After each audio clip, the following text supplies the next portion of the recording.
नगारे वाजू लागले आणि त्या आकाशातून एक विजेसारखा प्रकाश पडला आणि आकाशातून आवाज आला. काय? आकाशाची वाणी. आकाशाची वाणी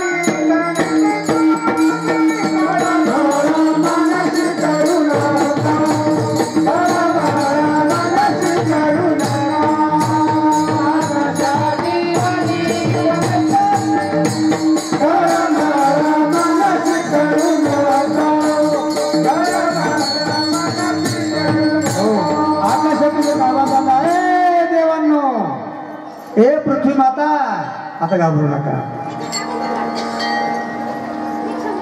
हा जाईल मिक्स होऊन जाईल. आकाशातून आवाज आला, आकाशवाणी झाली. हे सुरांनो, हे पृथ्वी रूपी गाय रूपी पृथ्वी ऐक.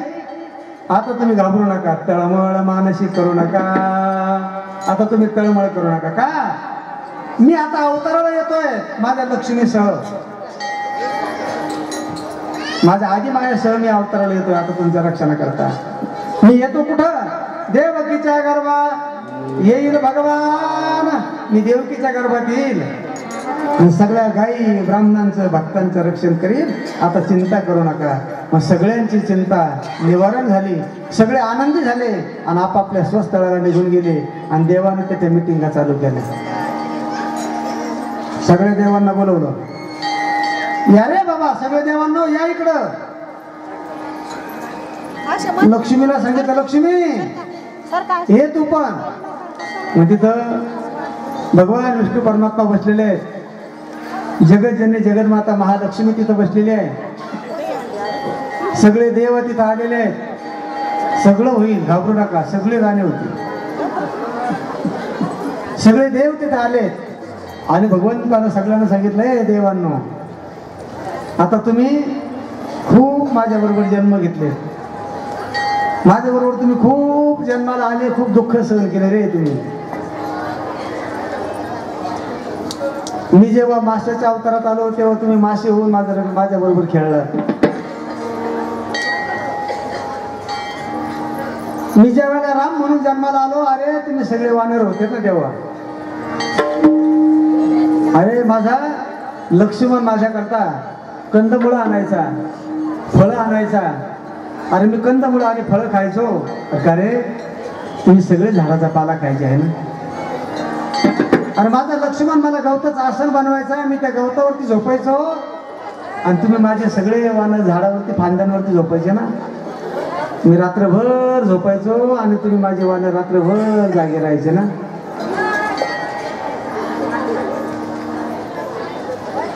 आता सुद्धा तुम्हाला शेवटचा माझ्याबरोबर एक अवतार घ्यायचा आहे. पुन्हा मात्र मी तुम्हाला कधीच अवताराला येऊ देणार नाही. मी तुम्हाला मुक्त करून टाकेन. माझ्याबरोबर पुन्हा एकदा अवताराला चला. काय अवतार घ्यायचा?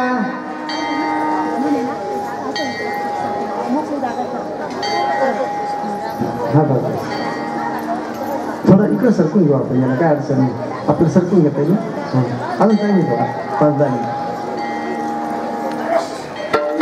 मग तुम्ही आता सगळेचे सगळे गोपाळ म्हणून जन्माला या. काय वा? गोपाळ. सगळे देव म्हटले, वा वा, आता आम्हाला देवाबरोबर जायचं, कृष्णाबरोबर विष्णू बरोबर अवताराला जायचं. किती आनंद झाला असेल देवाबरोबर जायचं म्हटलं. आता आम्हाला स्वर्गात राहण्यापेक्षा आता आम्ही देवाबरोबर मृत्यू लोकात आता भजन करायला जाऊ. देवाबरोबर आम्ही नाचू, देवाबरोबर आम्ही भजन करू. आणि जे ऋषीमुनी होते ना, ऋषीमुनी, ते ऋषीमुनी असे केविलवाना चेहरा केला आणि त्याशी देवाकडे बघायला लागले, आपल्याला काय सांगतो काय नाही. त्यावेळेला त्या विष्णूने त्या ऋषीमुनींना सांगितलं, हे बा, मी ज्या वेळेला राम अवतारामध्ये अरण्यात होतो त्यावेळेला माझा पाय एका दगडाला लागला. काय लागलं? एक माझा पाय एका दगडाला लागला आणि त्या दगडाची, त्या स्त्रीची काय झाली? स्त्री झाली, अहिल्या. आणि हे सगळं ऋषीमुनींना कळालं की रामाचा पाय ज्या दगडाला लागतो त्याचे काय होते? स्त्री होते. आणि सगळे ऋषीमुनी जे होते ना, त्यांनी विचार केला होता, आपणही पूजापाठही करायचं आपणच, स्वयंपाकही करायचा आपणच, कपडे धुवायचे आपणच, साडा सामर्थ्यन करायचं आपणच, आश्रमापुढे रांगोळ्या काढायच्या आपणच. मग एवढं केल्यापेक्षा आपणही बी एक एक वय आणू ना. त्या ऋषीच्या मनात आलं. बरोबर. मग आपण भजन करू, संसारही करू आणि आपलं अर्ध काम वाटून नाही जाईल. मग आता श्रेय आणायचे कुठून? कारण त्या टायमाला त्या श्रेय कुठून आणायचा प्रश्न होता. मग त्यांच्या कानावाला रामाना दगडाला पाय लावला ते काय होतं, मग सगळ्या ऋषी मुलींनी आता दगड उचलले. मग ज्याला जशी पाहिजे होती तशी, ज्याला लय गोरी पाहिजे होती त्याला गालगुट्या उचलल्या,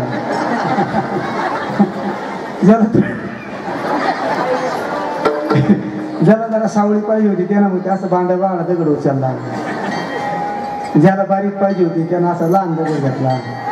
ज्याच्या त्याच्या आवडी निवडीनुसार जाऊ द्या दगड घेतले आणि चालले रामाकडे. कशाला? बाया करून आपल्याला स्त्रिया करून घ्यायच्या, बायका करून घ्यायच्या म्हणून गेले बायका आणण्याकरता. असे दगड डोक्यावर घेतले आणि समोर प्रभू रामचंद्राच्या समोर गेले. आणि जेव्हा रामाला पाहिलं, राजस कुमार मदनाचा पुतळा, राजस कुमार मदनाचा पुतळा,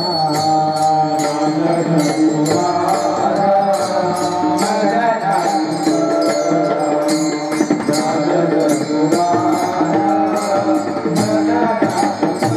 रामाकडे पाहिलं. कसा होता त्याला?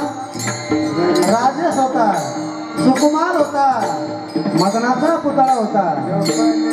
ज्याच्या पुढं कोण फिकं पडायचं माहिती का? ज्याच्या पुढं कोण फिकं पडायचं? रवी.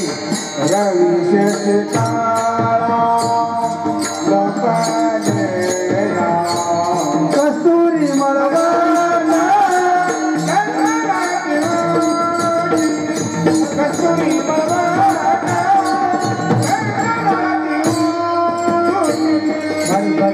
रामाकडे पाहिलं.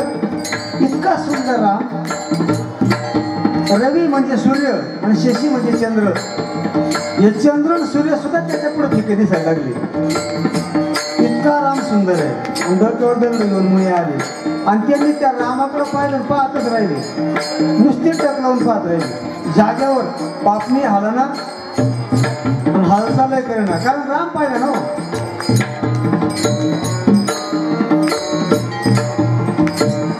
बसू दे बसू दे बस. तर राम बघितला. रामाच्या लक्षात आलं, अरे यांनी आपल्याला पायऱ्या पायऱ्याला समाधा लागल्या. रामानं थोडस पुढे गेले. सगळ्या ऋषीने सांगितलं, हे मुनी हो, हे ऋषी हो, हे दगड घेऊन कशाला आले? त्यांना जे म्हणायचं होतं ते विसरून गेले. आणि ते म्हणायला पाहिजे होतं त्यांनी आम्हाला बायका करून द्या. हे काय म्हटले? आम्हाला बायका करून घ्या.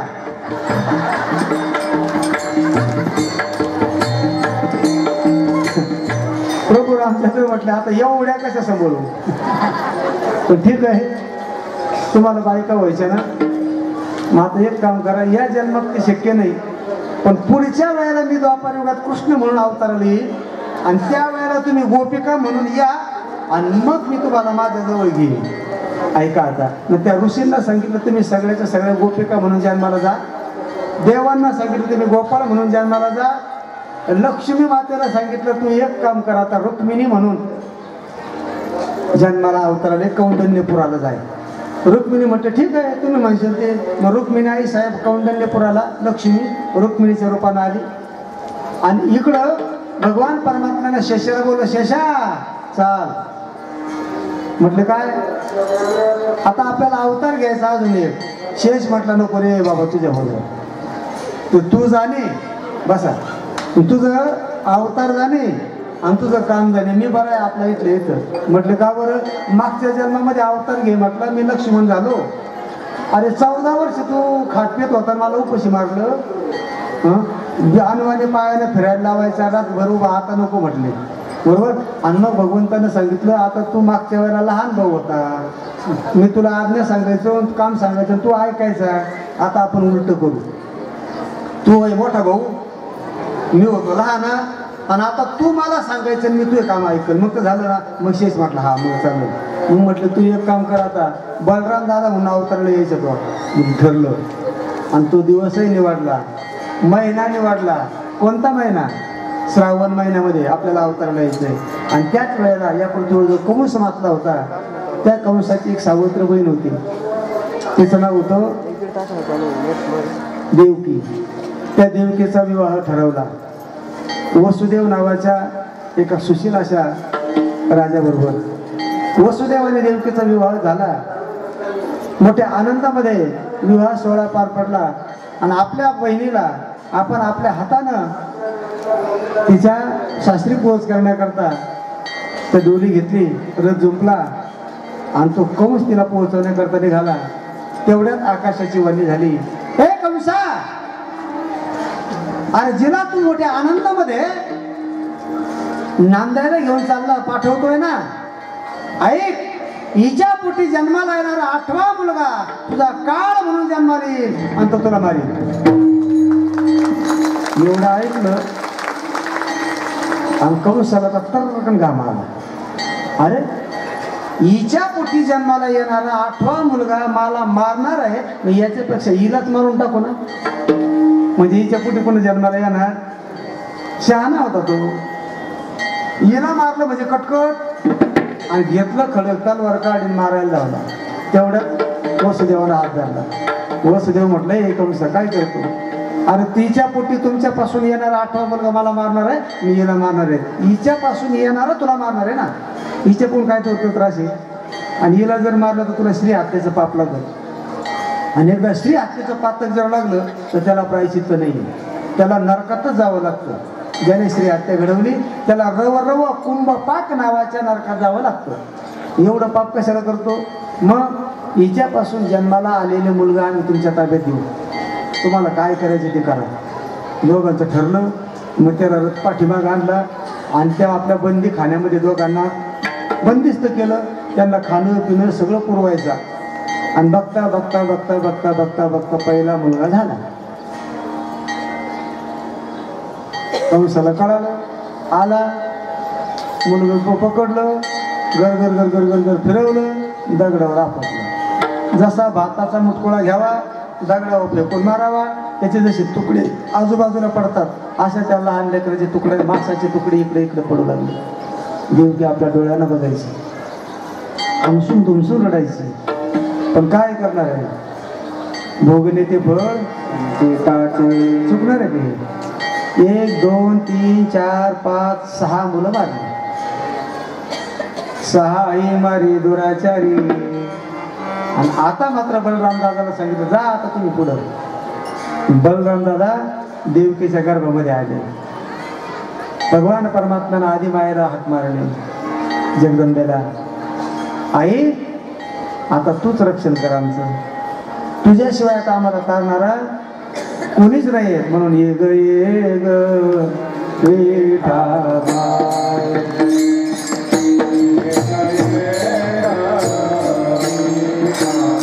आई जगदंबे,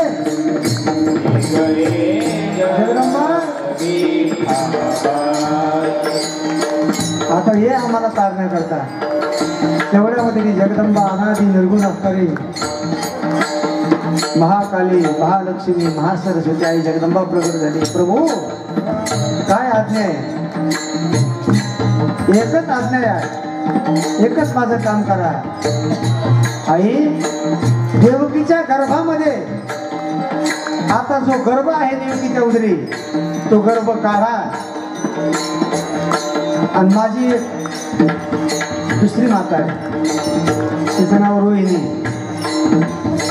ती अगोदरच नंदराजाच्या तिथं नेऊन ठेवली माझ्या पप्पाने. वसुदेवाची ही पहिली पत्नी रोहिणी. एवढा गर्भ देवकीच्या उदरातून एवढा गर्भ काढा आणि रोहिणीच्या गर्भामध्ये नेऊन टाका आई. आणि माझी जगदंबा तिथून निघाली.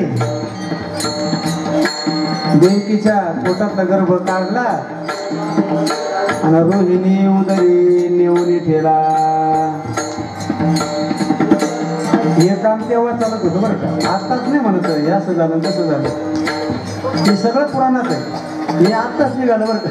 असा गर्भ होतो, तसा गर्भ केला जातो, हे आता काहीच नाही. हे तेव्हापासूनची शोध आहे. आत्ताच याला सुरुवात झाली. संकर्षण मार्गानं, ते योग मायेनं, या आदिशक्तीनं तो गर्भ तिथं नेऊन ठेवला. आणि तिकडं रोहिणीच्या उदरामध्ये बलराम दादा आणि इकडे देवकीचे बघता बघता दिवस भरत आले. श्रावण महिना लागला, अष्टमीचा दिवस होता, बुधवार होता. रोहिणी नावाचं नक्षत्र होतं. 2 प्रहाराची रात्र होती. 9 ग्रह अनुकूल आलेले होते. आणि अशा वेळेला भगवान परमात्मा आता बंदीखान्यामध्ये वसुदेव आणि देवकीच्या समोर 8 वर्षाची मूर्ती होऊन उभे राहिले. गोपाल कृष्ण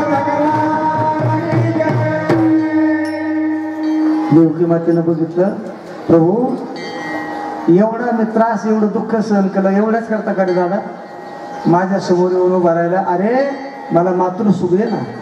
काय दे? मला मातृसुख भोगायचंय. दादा आपल्या पुरुषांना माहित नाही, पण पोटामध्ये गर्भ आल्यानंतर किती सुख मिळतं हे फक्त या माऊलीलाच माहिती. ते आपल्याला काय कळणार हो? गर्भाचं सुख फक्त माऊलीला, स्त्रीलाच माहिती आहे. देवा आणि एवढा मी त्रास सहन केला, मला मातृसुख दे ना. भगवान परमात्म्याला आईची दया आली.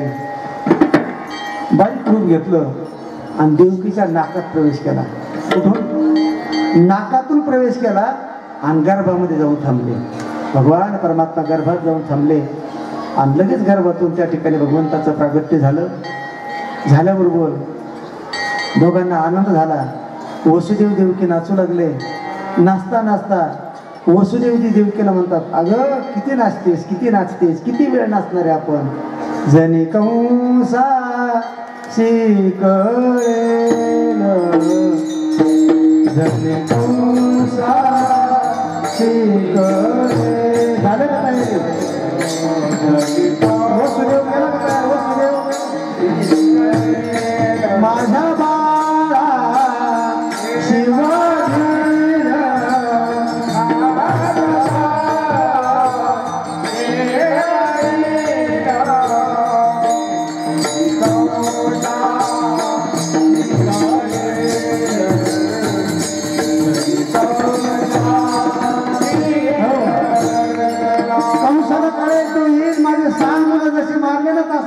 दगडावर आपटून मला माझ्या या मुलाला मारील.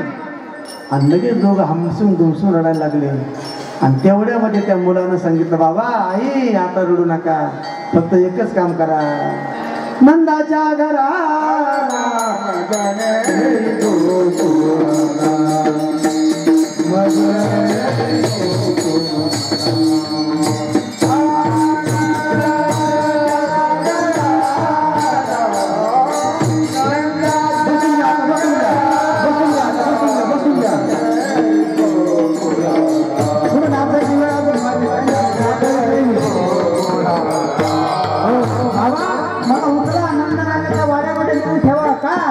माझी आई, माझी जगदंबा तिथं अगोदर येऊन थांबलेली आहे. ती माया ती अगोदर नंदराजाच्या वाड्यावर येऊन